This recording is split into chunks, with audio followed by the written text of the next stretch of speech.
Hi hello friends, நம்ம இன்றைக்கி என்ன பார்க்க போகிறோம்னா மீன் வறுவல். ஈஸியாகவும் இருக்கும், ரொம்ப டேஸ்டியாகவும் இருக்கும். இது நான் 1 கிலோ மீன் வாங்கி க்ளீன் பண்ணி வச்சுருக்கேன், செதிலாம் எடுத்திருக்கேன். இப்போது இதில் மிளகாத்தூள் சேர்த்துக்கலாம். ஒரு 1.5 ஸ்பூன் அளவுக்கு சேர்த்துக்கிட்டா போதும். எங்கள் மிளகாத்தூளில் 1.5 ஸ்பூனு காரம் கரெக்டாக இருக்கும். மிக்ஸ் பண்ணிக்கோங்க, கலந்து விடுங்க. இப்போது உப்பு தேவையான அளவு சால்ட்டு சேர்த்துருக்கேன், கலந்து விட்டுக்கலாம்.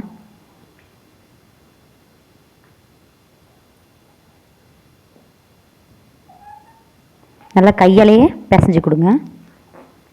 நல்லா அந்த உப்பு மிளகாலாம் அந்த மீனில் மிக்ஸ் ஆகணும். அப்போ தான் அதில் உரப்பு கரெக்டாக இருக்கும், அப்போ தான் டேஸ்ட்டாகவும் இருக்கும். நல்லா அந்த உள்ளாரெல்லாம் நல்லா தடவணும் இந்த மசாலாவை. நான் இது வீட்டில் அரைச்ச மிளகாத்தூள், நீங்களும் வீட்டில் மிளகாத்தூளை இந்த மாதிரி பண்ணிக்கோங்க. இல்லை தேவையான கொஞ்சம் தண்ணி ஊற்றிக்கலாம். நான் இப்போ தண்ணி தெளிக்கிறேன் லைட்டாக.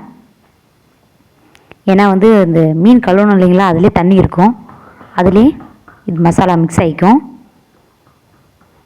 நம்ம இப்போ லைட்டாக தெளித்து விட்டால் மட்டும் போதும். இங்கே பாருங்கள், இப்படி நான் ஒரு 1.5 மணி நேரம் ஊற வச்சேன். அப்போ தான் ஃப்ரை பண்ண நல்லாயிருக்கும். பாருங்கள் எப்படி இருக்குன்னு, அந்த மசாலாலாம் அந்த மீனோட ஒட்டி இருக்கு.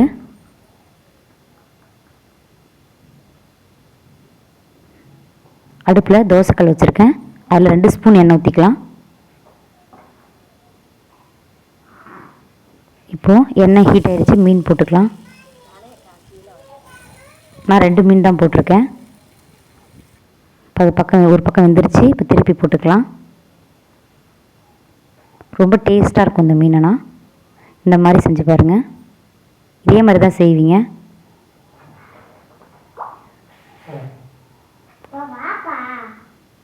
கொஞ்சம் தீ கொஞ்சம் கம்மி பண்ணிக்கோங்க, ஏன்னா தீஞ்சிடக்கூடாது. ஏன்னா மீன் குக் ஆகணும். நல்லா திருப்பி விட்டுக்கிட்டே இருங்க. அடியோட கொஞ்சம் தோசைக்கல்ல போட்டுவிடுங்க. மேலே எடுத்தோம்னா மீன் வந்துடும், பிரிஞ்சு வந்துடும். தேவைன்னா அப்பப்போ எண்ணெய் விட்டுக்கலாம்.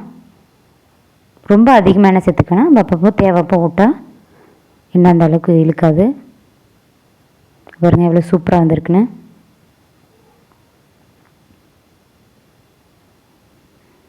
இப்போது நம்ம இதை தட்டுக்கு எடுத்துக்கலாம். லைட்டாக ஓரமாக வைங்க, ஏன்னா அது எண்ணெய் வடியணும்.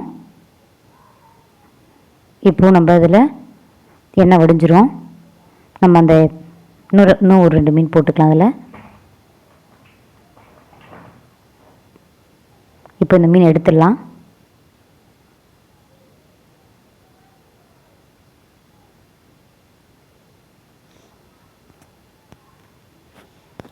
பாருங்கள், எடுத்துட்டேன். எவ்வளோ சூப்பராக இருக்குது பாருங்கள். இது ரொம்ப டேஸ்ட்டாகவும் இருக்கும்.